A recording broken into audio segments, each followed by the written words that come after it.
లా లా లా లా లా లా లా లా లా లా లా లా లా లా లా లా లా లా. Hello hi good morning, నేను మిశ్రాని.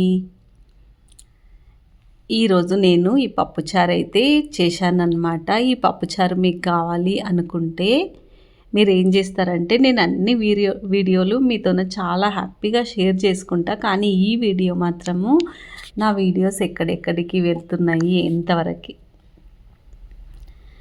అయితే నా వీడియోస్ ఎక్కడి వరకు వెళ్తున్నాయి అనేది నాకు కావాలన్నమాట. ఈ వీడియో చూసిన వాళ్ళు మాత్రం తప్పకుండా మీరు ఎక్కడి నుంచి చూస్తున్నారు, మీది ఏ ఊరు అనేది నాకైతే కామెంట్ చేయండి ఒకసారి తప్పకుండా. ఎందుకంటే నాకు కూడా తెలియాలి కదా. ఆ తర్వాత నేను ఏం చేస్తా అంటే, నాది ప్రతి ఒక్క వీడియో మీతోన మంచిగా షేర్ చేసుకోవాలని అనుకుంటాను. కాబట్టి మీరు తప్పకుండా ఈ వీడియో చూసి నాకు మీరు ఏ ఊరు నుంచి అయితే చూశారో ఇది ఊరు పేరు కింద కామెంట్ చేయండి. నేనైతే మీతోన తప్పకుండా షేర్ చేసుకుంటాను ఈ రెసిపీని. చాలా చాలా యమ్మీ పప్పుచారు అన్నమాట ఇది. బాయ్. నెక్స్ట్ మరో వీడియోతో మీ ముందుంటాను. బాయ్.